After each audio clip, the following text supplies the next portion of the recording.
여러분, 낙찰 받으면 어떤 기분일까요? 처음 낙찰을 받으면 진짜 기쁜데요, 처음 낙찰을 받고 걱정을 나오면 여기서 명함 주고 저기서 사탕 주고 이러면서 양손에 명함과 사탕이 쌓이기 시작합니다. 마치 시상식에서 꽃다발을 받는 것 같은 느낌이 납니다. 날아갈 것 같은 기분이 드는데요, 한 5분? 10분 정도 있으면 무슨 생각이 드냐면요, 낙찰을 받았는데 이제 어떡하지? 이런 상태가 됩니다. 진짜 막막하다는 표현이 딱 맞는 것 같아요. 근데 이게 처음에 실전 경험이 없기 때문에 그런 거거든요. 실전 경험이 없기 때문에 어떤 과정이 기다리고 있는지 모르기도 하고 이게 맞나? 라는 생각이 계속 드실 텐데요. 그래서 이번 영상에서 경매 낙찰 후에 뭘 해야 하는지 총 정리를 해드리려고 합니다. 이 영상만 보고 나면 여러분들은 이미 낙찰을 한번 받아본 것과 비슷한 경험을 하게 되실 겁니다. 그만큼 디테일하고 자세하게 한번 설명드려 볼게요. 제가 올해 무료 강의로만 약 1000명이 넘는 분들에게 경매를 가르쳐 드렸는데요, 그러다 보니까 처음 하시는 분들이 어떤 부분에서 헷갈려 하시는지 그리고 어려워 하시는지 알겠더라고요. 먼저 큰 틀을 한번 잡고 갈게요. 경매 낙찰 후의 절차는 크게 5단계로 나눠집니다. 첫 번째는 입찰 당일이고요, 두 번째는 매각 허가 결정, 세 번째는 매각 허가 확정, 네 번째로는 잔금 납부, 다섯 번째는 명도의 절차가 있습니다. 입찰 당일 절차 먼저 설명을 드릴게요. 입찰 당일에 낙찰이 되고 나면 이 두 곳을 꼭 방문하셔야 합니다. 바로 경매계와 물건지인데요, 첫 번째 장소인 경매계는 낙찰을 받으신 후에 관련 서류를 열람해보러 가시는 거고요, 두 번째인 물건지는 낙찰을 받고 해당 물건지에 가서 점유자와 대화를 하기 위해서입니다. 낙찰 당일에 이 두 곳을 방문했다면 당일 할 일은 모두 끝이 난 겁니다. 조금 더 디테일하게 어떤 걸 어떻게 해야 되고 그리고 왜 해야 되는지도 설명을 드려볼게요. 여러분들이 최고가 매수인 낙찰자가 되시면 법원의 집행관님이 여러분들의 이름을 부르면서 앞으로 나오라고 합니다. 이때 미치도록 심장이 두근거리실 텐데 그냥 종이 하나 받으면 끝입니다. 네, 바로 낙찰 영수증인데요, 낙찰 영수증은 이렇게 생겼습니다. 이 영수증은 우리가 낙찰자라는 것을 증명하는 서류예요. 나중에 대출 받을 때 꼭 필요한 서류니까 반드시 챙겨두세요. 영수증을 받았다면 이제 여러분들이 해야 하는 일은 낙찰받은 사건의 관계 서류를 열람하는 일입니다. 등기부 등본이나 전입세대 열람원은 이미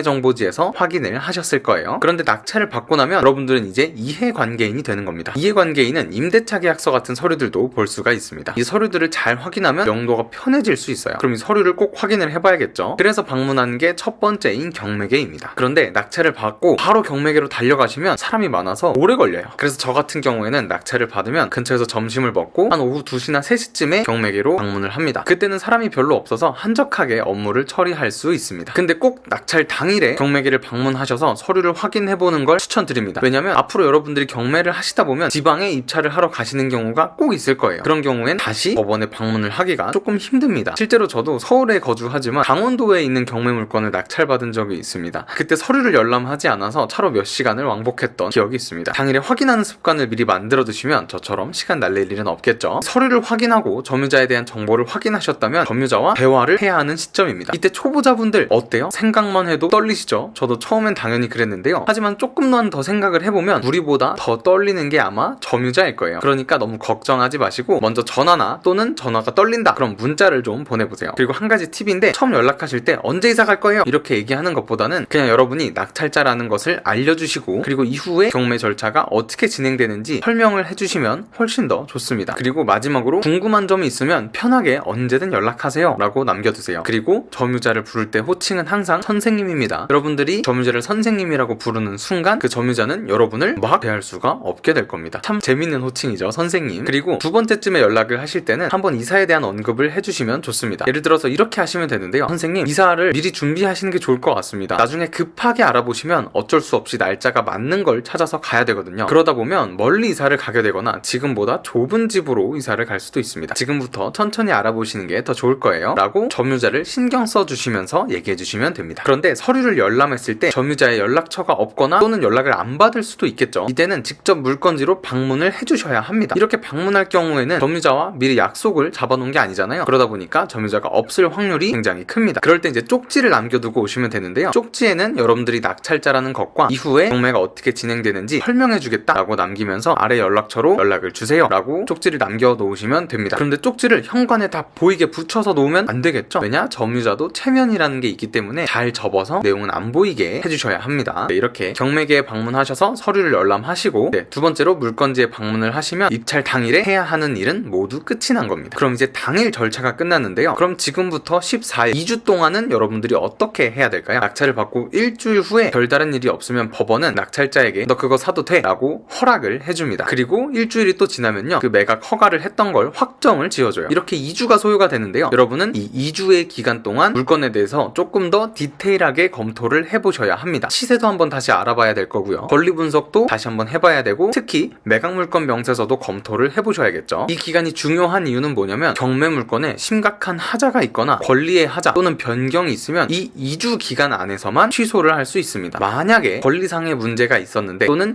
변경된 내용이 있었는데 여러분이 그걸 확인을 못 하셔서 2주가 지나면 아마 여러분은 입찰 보증금을 모두 날리게 될 겁니다. 지금 보여드리는 7가지에 해당하는 경우 불허가를 신청할 수 있는데요. 다음에 기회가 된다면 조금 더 자세히 다뤄보도록 하겠습니다. 이렇게 별 문제 없이 2주가 지나면 드디어 대금을 납부할 수 있는 순간이 됩니다. 매각 허가 결정이 확정되면 우편으로 잔금 납부 통지서가 여러분들 집으로 발송이 될 텐데요. 잔금 납부일은 약 4주 정도가 주어집니다. 이 기간 동안에 여러분들이 해야 하는 일은 2가지가 있습니다. 첫 번째는 잔금 납부를 위한 대출을 알아보셔야겠죠. 그리고 두 번째는 점유자와의 본격적인 협의를 시작하셔야 합니다. 첫 번째로 대출을 알아볼 때는 얼마까지 나오는지, 이자는 얼마인지, 중도 상환은 얼마인지 이런 것들을 꼼꼼히 따져서 확인을 해보셔야 합니다. 만약 잔금 납부 기간 내에 잔금을 치르지 못하면 이 물건은 다시 경매로 넘어가고 동시에 여러분들의 보증금을 날릴 수 있으니까 가능한 한 빨리 알아보시는 게 좋겠죠. 그리고 두 번째로 점유자에게 언제 이사를 갈 예정인지, 새로운 계약은 잘 진행되고 있는지 또는 우리와 재계약을 할 건지에 대해서 깊은 대화를 나눠봐야 합니다. 마지막으로 잔금 납부를 마쳤다면 이제 여러분들은 소유자가 된 겁니다. 이때는 가능한 한 빨리 인도명령을 신청을 해야 합니다. 인도명령이란 건 뭐냐면 소유자가 바뀌었으니까 내가 쓸 수 있게 집 좀 비워주세요 라고 법원에 신청을 하는 겁니다. 인도명령을 신청하는 이유는 간혹 점유자가 나가지 않고 버티는 경우가 있을 수 있는데요. 이런 경우를 대비하기 위해 법적인 절차를 미리 신청해 놓는 겁니다. 명도가 잘 된다면 문제가 없겠지만 만약에 점유자가 계속 버틴다면 어쩔 수 없이 강제 집행을 해야 되는데요. 이럴 때 시간을 최대한 줄이기 위해서 인도명령을 미리 신청해 놓는 겁니다. 그래서 인도명령 신청은 잔금을 납부하시면서 바로 신청하시는 걸 추천드립니다. 명도가 잘 안 될 때를 대비한 일종의 보험인 거죠. 아마도 많은 분들이 대출을 받아서 잔금을 납부를 하실 텐데요. 대출을 받으셨다면 여러분들이 직접 잔금을 내는 게 아니라 법무사분들이 대신 잔금을 내주실 겁니다. 법원에 또 방문하기 어려우신 분들은 법무사분에게 연락드려서 혹시 인도명령도 같이 좀 신청해 주시면 안 될까요? 라고 얘기해보세요. 네, 이렇게 명도가 끝나고 점유자가 집을 비우는 절차가 끝나고 나면 모든 절차가 끝이 납니다. 여기서부터는 여러분들이 사전에 생각하셨던 수익화 방법 또는 엑시트 전략에 따라 해당 물건을 처리하시면 됩니다. 오늘은 낙찰 후 절차에 대해서 상세하게 알려드렸는데요. 오늘 영상을 한번 보셨더라도 아마 당일이 되면